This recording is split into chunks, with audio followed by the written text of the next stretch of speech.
خطب النبي خطبة عجيبة قبل موته، وقد ذكرت لكم هذه الخطبة لما رواها سيدنا العرباض بن سارية، وعلم أن الناس من بعد بتختلف على القرار، وإلى اليوم لا زالت مشكلة القرار قائمة في المسلمين.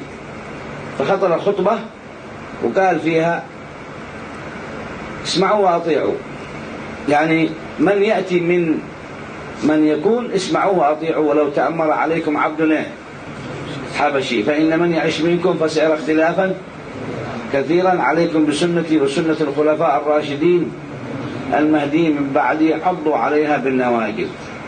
هذا الكلام عرفوه الخلفاء العقلاء والتزموا به، وخالفه الجهلة والمندفعون والمفرطون والمفرطون، وجعلوا من هذا الأمر قضية إلى اليوم، حتى صاروا بهذا الخطأ يلعنون الصحابة. ولو قرأوا مواقف الخلفاء الراشدين وما دعاهم إليه النبي من السمع والطاعة لعرفوا أن الإمام علي نفذ أمر النبي على أي معنى من المعاني، وكلهم ساروا على سلامه وعلى صدق، وأن اجتهادهم هو عين الحق الذي ساروا عليه، ولا يمكن على الإطلاق أن يحصل هناك أي خلاف. ومما جرى من بعد النبي صلى الله عليه وسلم موقف الصلاة، لما مرض النبي قال: مروا أبا بكر فليصلي بالناس. قال سيدنا عائشة: يا رسول الله، إن أبا بكر رجل أسيف يعني يبكي، فمر عمر يصلي بالناس. قال مرة أخرى: مروا أبا بكر فليصلي بالناس، حتى قال في الثالثة: إن كنا صواحب يوسف.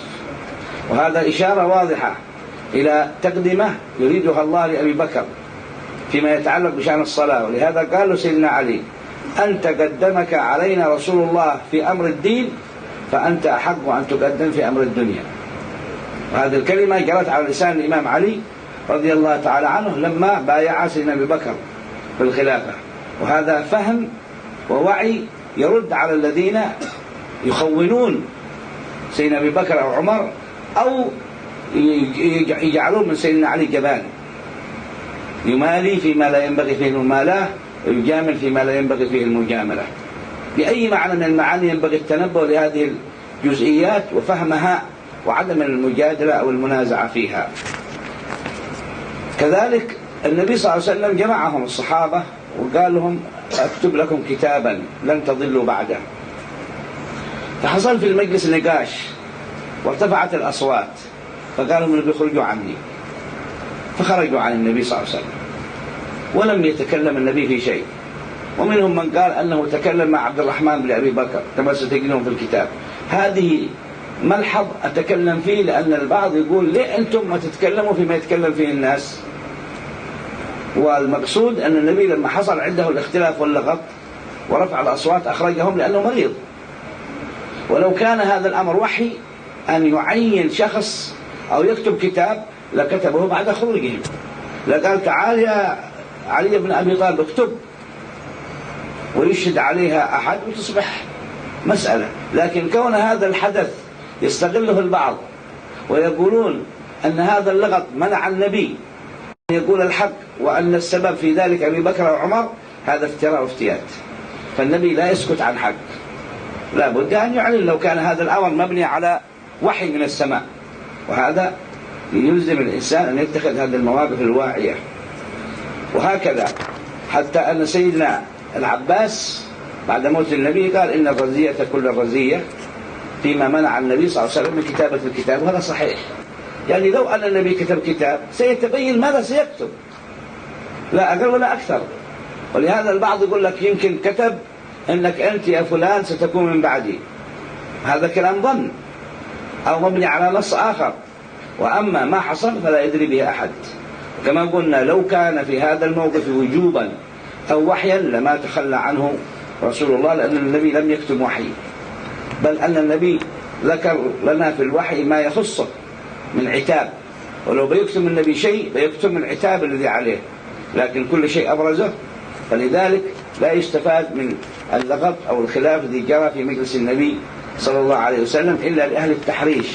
وأهل التحريش الذي يبحثون عن الفتن وعن الألفاظ وعن الكلمات ليبنوا عليها أحكام غير صحيحة.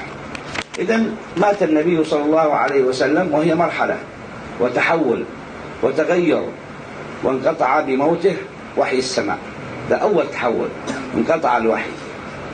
وأول ما بدأ الخلاف في مسألة النبي صلى الله عليه وسلم أين يدفن، منهم من قال ندفنه في البقيع، منهم من قال ندفنه في بيته. فقال لهم سيدنا أبي بكر الصديق لقد سمعت رسول الله صلى الله عليه وسلم يقول أن كل نبي يدفن حيث مات. فحفروا للنبي في الموقع الذي مات فيه، وأنزلوا القطيفة اللي كان نايم عليها وفرشوها في اللحد، ودفنوه صلى الله عليه وسلم في بيته، وهو بيت عائشة عليه السلام. فكان من موت النبي صلى الله عليه وسلم إشكال من حيثيات امتلاك القرار. قبل أن يدفن وقبل أن ينزل إلى القبر اجتمع الأنصار رضي الله عنهم أجمعين، ولو كان عندهم علم بخلافة لأحد لم يجتمعوا، ولو كان شيء مشاع بينهم أن فلان هو الخليفة عند المسلمين لما جاء سعد بن عبادة أو غيره ليقيم حكم، لكن لم يكن عند الناس في ذلك خبرا مشاع، فلذلك اجتمعوا في السقيفة. علم سيدنا أبي بكر الصديق وسيدنا عمر، فخشوا أن يحصل انشقاق في المدينة، فذهبوا مباشرة إليهم. سيدنا علي مشغول برعاية سيدنا فاطمة وبالنبي محمد وهو ميت، فدخل سيدنا أبي بكر وعمر ليفصل المشكلة، فبدأوا يتناقشون في الأمر. فهيأ الله لسيدنا أبي بكر الصديق الحجة كما هيأ له حل الإشكال في قضية موت النبي. لما كان النبي مات كل الصحابة ارتبكوا، وأكثرهم ارتباك سيدنا عمر على جلالة قدره وعلمه، لكن الموقف والتحول كبير. فكان سيدنا عمر يتكلم على غير ميزان، وأخرج السيف ويقول من قال إن محمدا مات قطعت رأسه، إنما هو ذهب إلى ربه كما ذهب موسى إلى ربه. ارتبك سيدنا عمر في الموقف، وهذا التحول الخطير.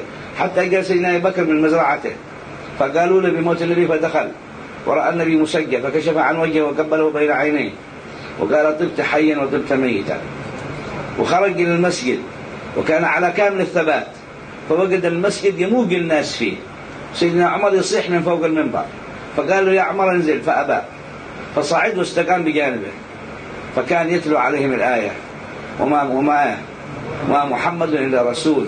شوفوا كيف التحول والتغير وما يحدث في الناس الكبار.